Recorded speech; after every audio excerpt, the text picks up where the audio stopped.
नमस्कार। इस वक्त के बुलेटिन में आप सभी का बहुत स्वागत है। आपके साथ मैं हूं नीतू गौरकेला। फटाफट नजर डालेंगे आज की कुछ खास खबरों पर।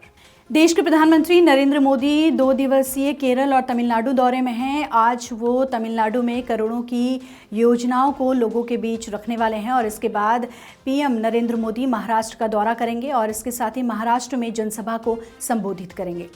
प्रधानमंत्री नरेंद्र मोदी के तमिलनाडु दौरे का आज दूसरा दिन है। वहीं पीएम का आज महाराष्ट्र जाने का भी प्लान है, यानी कि कार्यक्रम तय किया गया है। इस दौरान पीएम आज तमिलनाडु को 17,300 करोड़ की परियोजनाओं की सौगात देंगे।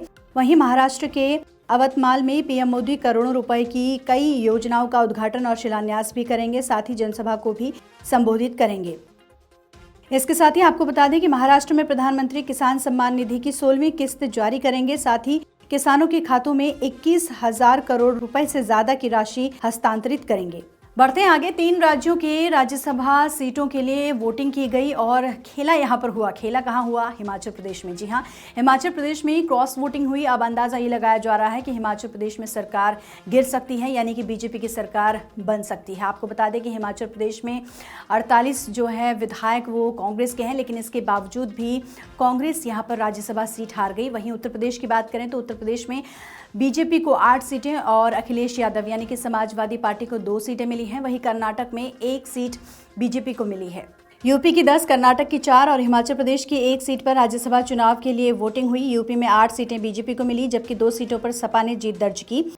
कर्नाटक में राज्यसभा की 4 सीटों पर वोटिंग हुई। कांग्रेस के 3 और बीजेपी के 1 कैंडिडेट ने जीत दर्ज की। हिमाचल प्रदेश की 1 सीट पर भाजपा प्रत्याशी हर्ष महाजन ने कांग्रेस के अभिषेक मनु सिंघवी को हराया। वहीं अब हिमाचल में कांग्रेस के 6 और 3 निर्दलीय विधायकों ने भाजपा के पक्ष में वोटिंग की। क्रॉस वोटिंग के बाद ये विधायक हरियाणा के पंचकुला पहुंचे। हिमाचल विधानसभा में कुल 68 सीटें हैं।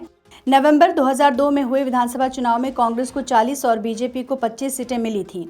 सीएम सुखविंदर सिंह सुक्खू ने भाजपा पर विधायकों की किडनैपिंग का आरोप लगाया है। मेरे को सुबह से कईयों के फोन आए, कोई विधायक हैं, कोई मंत्री हैं, जो मैंने उनसे बात किया और अपने जो अपने लीडर्स हैं भारतीय जनता पार्टी के, उनसे भी बात की है।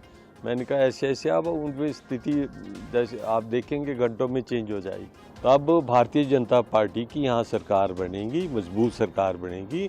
और ये कैसे बनती है, कैसे होता है इसका काम, ये आप दिन ब दिन घंटों से आप आज से शुरू हो जाएगा। बढ़ते आगे, बाबा रामदेव की पतंजलि कंपनी लगातार सुर्खियों में बनी रहती है, कभी अपनी दवाओं को लेकर तो कभी अपने विज्ञापनों को लेकर। जी हां, एक बार फिर से विज्ञापनों को लेकर पतंजलि पर कई सारे सवाल उठाए जा रहे हैं। सुप्रीम कोर्ट ने ये आदेश दिया है कि पतंजलि आयुर्वेदिक भ्रामक दवाओं के विज्ञापनों पर जल्द से जल्द रोक लगाए। सुप्रीम कोर्ट ने बाबा रामदेव की कंपनी पतंजलि आयुर्वेद के भ्रामक दावा करने वाले प्रोडक्ट्स के विज्ञापनों पर रोक लगा दी है।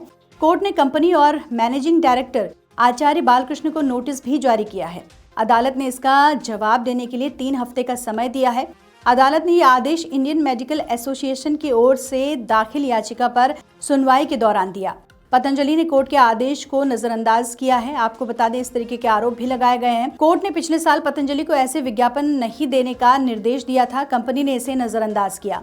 अदालत ने कहा कि पतंजलि भ्रामक दावे करके देश को धोखा दे रही है कि उसकी दवाएं कुछ बीमारियों को ठीक कर देंगी, जबकि इसका कोई ठोस प्रमाण नहीं है।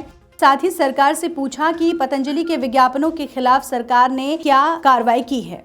जैसे जैसे लोकसभा चुनाव नजदीक आ रहे हैं, वैसे वैसे दिल्ली के मुख्यमंत्री अरविंद केजरीवाल की मुश्किलें भी बढ़ती जा रही हैं। जी हां, शुल्क उत्पाद नीति मामले में एक बार फिर से ईडी की तरफ से दिल्ली के मुख्यमंत्री को नोटिस भेजा गया है। आपको बता दें कि 7 नोटिस पहले ही अरविंद केजरीवाल को भेज चुके हैं ईडी और पूछताछ के लिए उनको दफ्तर बुलाया जा रहा है, लेकिन मुख्यमंत्री अभी तक पूछताछ के लिए पेश नहीं हुए हैं। इसी के चलते 8वीं बार ईडी की तरफ से सीएम अरविंद केजरीवाल को ये समन जारी किया गया है। दिल्ली उत्पाद शुल्क नीति मामले में चल रही जांच में शामिल होने के लिए 7 बार समन जारी हो चुके हैं, लेकिन अभी तक मुख्यमंत्री ईडी के ऑफिस नहीं पहुंचे हैं। 26 जनवरी को भी मुख्यमंत्री अरविंद केजरीवाल प्रवर्तन निदेशालय के सामने पेश नहीं हुए। आम आदमी पार्टी ने ईडी के 7वें समन पर कहा था कि मुख्यमंत्री केजरीवाल ईडी के ऑफिस नहीं जाएंगे क्योंकि अभी मामला कोर्ट में है, जिसकी सुनवाई 16 मार्च को होगी। पेश नहीं होने पर आपने कहा था कि रोज समन भेजने के बजाय कोर्ट के फैसले का इंतजार करें, हम इंडिया गठबंधन का साथ नहीं छोड़ेंगे। वहीं बता दें कि बीती 22 फरवरी को ईडी ने 7वां समन जारी कर सोमवार यानी 26 फरवरी को पेश होने को कहा था। अब तक मुख्यमंत्री को 7 समन जारी हो चुके हैं। 8वां समन मुख्यमंत्री को ईडी की तरफ से मंगलवार को दिया गया। बढ़ते आगे बात करेंगे मौसम की। मौसम लगातार करवट बदल रहा है। मैदानी इलाकों में ठंड हो रही है। हालांकि ये ठंड सुबह शाम की महसूस की जा रही है, लेकिन दोपहर के समय धूप खिली रहती है, जिसकी वजह से हल्की गर्मी का एहसास भी लोगों को अब होने लगा है। वहीं दूसरी ओर राजस्थान की अगर बात करें तो राजस्थान में जमकर ओलावृष्टि हुई और इसके साथ ही बारिश भी हुई, जिसकी वजह से किसानों को भारी नुकसान बताया जा रहा है। मौसम विभाग ने अलर्ट भी जारी किया है कि यूपी राजस्थान में अगले कुछ दिनों तक इसी तरह का मौसम बना रहेगा, यानी बारिश की संभावना रहेगी। मौसम विभाग ने यूपी, एमपी और राजस्थान में 2 दिन ओले और बारिश का अलर्ट जारी किया है। तीनों राज्यों में बारिश की वजह से फसलों को नुकसान हुआ। झांसी में ओले गिरने से सड़कों पर सफेद चादर बिछ गई। राजस्थान के सीकर, हनुमानगढ़, जैसलमेर, अजमेर और चूरू में बरसात हुई। मध्य प्रदेश के भोपाल, सीहोर में भी कई जिलों में भी बारिश और ओले गिरे। तो ये थी वो अहम खबरें जिन पर आज पूरे दिन भर हमारी नजर बनी रहेगी और इन खबरों से जुड़ी हुई अपडेट भी हम आप तक पहुंचाते रहेंगे।